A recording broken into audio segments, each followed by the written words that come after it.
बरवा देश की में आज का शब्द है बदलाव। क्यों?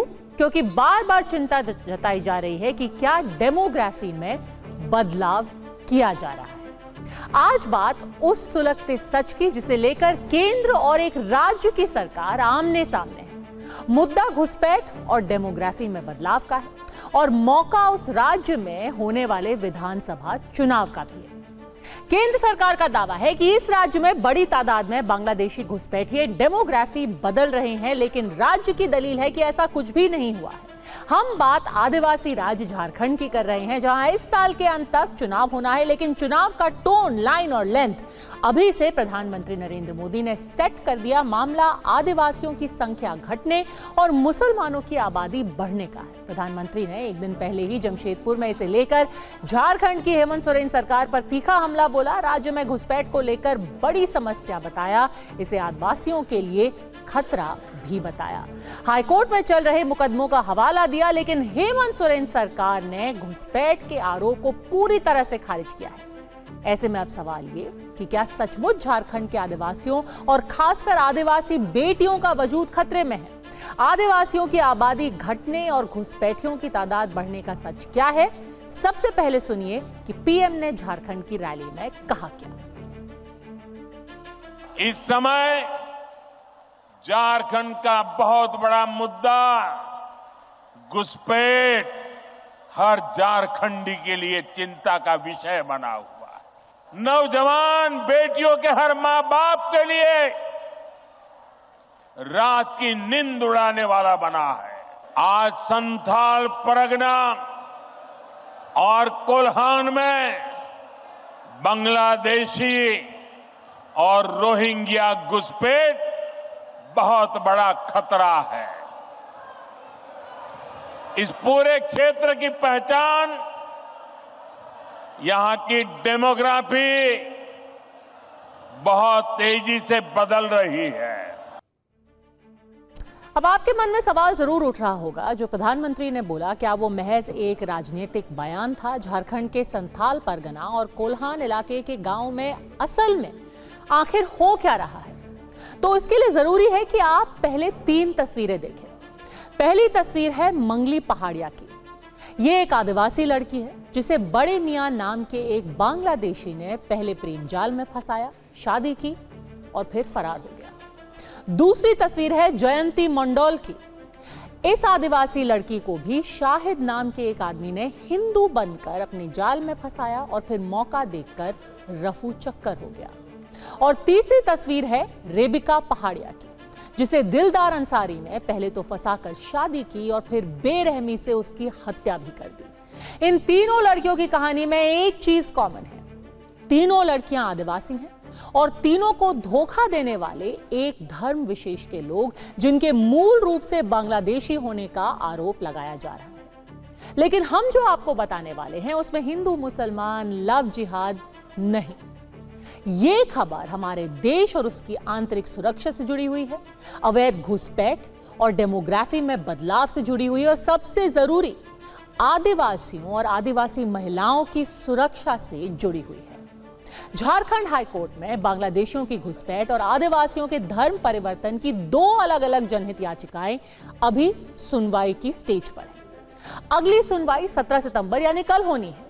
इससे पहले 12 सितंबर की पिछली सुनवाई में केंद्र की तरफ से दायर हलफनामे में चौंकाने वाले खुलासे हुए हैं। केंद्र सरकार के मुताबिक संथाल परगना के 6 जिलों में बड़े पैमाने पर बांग्लादेशी घुसपैठ आए हैं।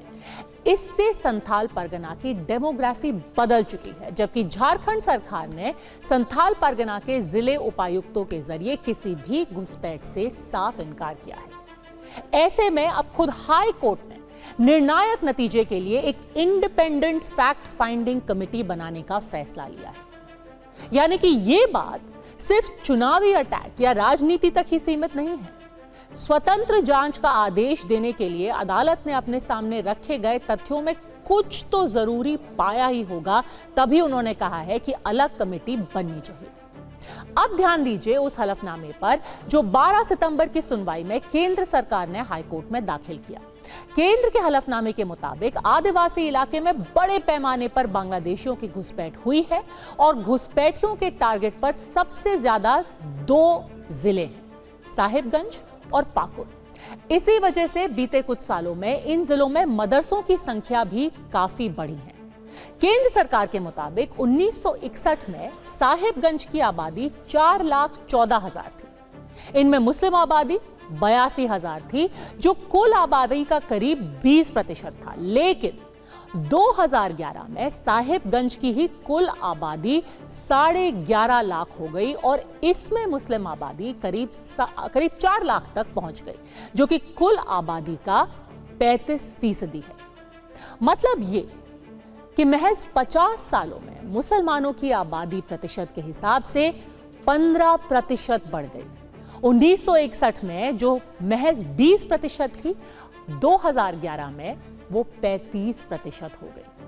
अब बात पाकुड़ की। 1961 में पाकुड़ जिले की आबादी करीब 3.5 लाख थी। इसमें 76,000 मुस्लिम थे, लेकिन 2011 में मुस्लिम आबादी 22% से बढ़कर 36% यानी 3,22,000 हो गई। एक बार फिर से अगर आप अंकगणित देखें तो 50 साल में 14% की बढ़त हुई है। अब मोटा मोटा उन इलाकों की बात करते हैं जिनका जिक्र प्रधानमंत्री ने किया। पहले एक नजर संथाल परगना पर डालते हैं। केंद्र सरकार की रिपोर्ट के मुताबिक 1951 में संथाल परगना में हिंदू आबादी कुल आबादी का 90% था। यानी अगर एक इलाके में 100 लोग रहते हैं तो उनमें से 90 हिंदू होते थे। इसमें भी, इस 90% में भी आदिवासी आबादी थी 45%, मुस्लिम आबादी थी 9% और ईसाई आबादी 1% से भी कम थी। लेकिन 2011 में हिंदू आबादी 68%, आदिवासी आबादी 28% और मुस्लिम आबादी 23%, तो ईसाई आबादी 4% तक पहुंच गई। इस तरह से संथाल परगना इलाके में 1951 और 2011 के बीच हिंदुओं की संख्या 22% कम हुई है, जबकि आदिवासी 17% कम हो गए, तो मुस्लिम आबादी 14% बढ़ गई। इतना ही नहीं, ईसाई भी करीब 4% तक बढ़ गए। संथाल परगना की आबादी का बदलता अंकगणित गंभीर इशारे कर रहा है। इसे देखकर कोई भी इस बात से इनकार नहीं कर सकता कि यहां हिंदू आदिवासी तेजी से कम हो रहे हैं और दूसरे धर्मों के लोग बढ़ रहे हैं। अब सवाल ये कि क्या इसके पीछे धर्म परिवर्तन, घुसपैठियों का हाथ है? क्या झारखंड में जो हो रहा है उससे खतरे की घंटी बजनी चाहिए? उसके सामने कश्मीर फाइल्स, केरल स्टोरी जैसी फिल्मों की कहानी भी क्या फीकी है? इसे समझने के लिए TV9 की टीम ने ग्राउंड जीरो पर आदिवासी इलाकों में उनके घरों में जाकर ये पड़ताल की।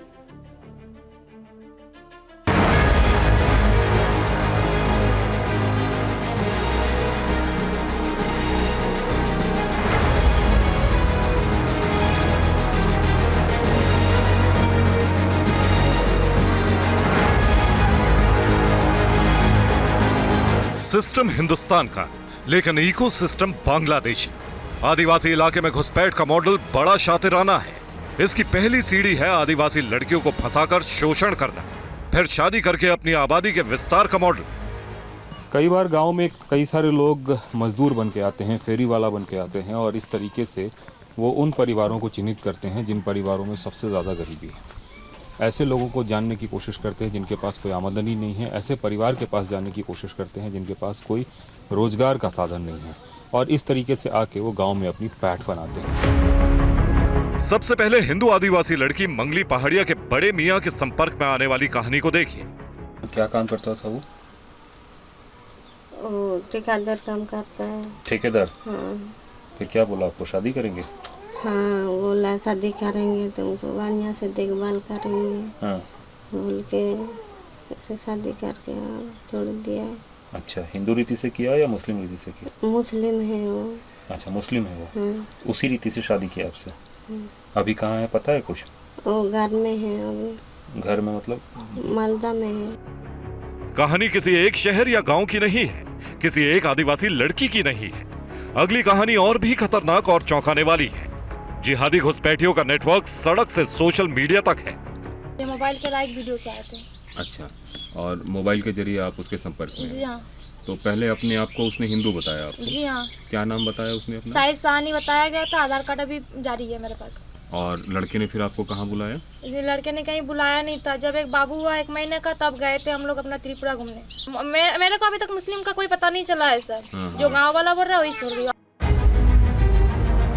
ये किसी फिल्मी कहानी से कम नहीं है।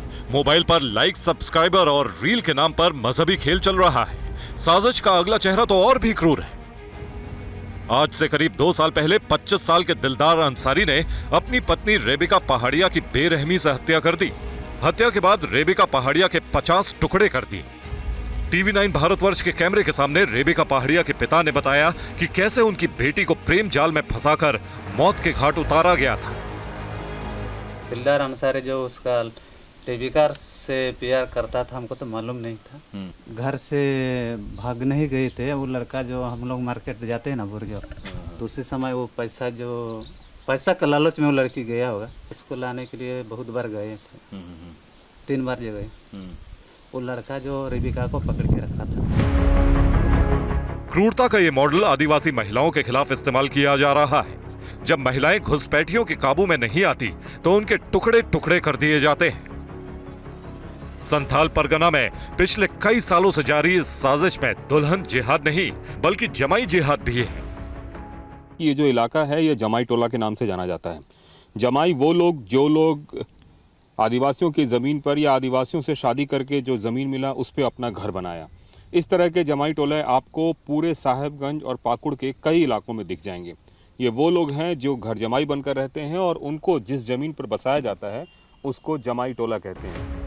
अवैध बांग्लादेशी सिर्फ दुल्हन बनाओ और जमाई बनो वाली स्ट्रेटेजी पर काम नहीं कर रहे हैं। डेमोग्राफी बदलने के लिए वो लॉन्ग टर्म इन्वेस्टमेंट करते हैं। वो वोटर आईडी कार्ड से लेकर अपना आधार कार्ड तक बनवाते हैं।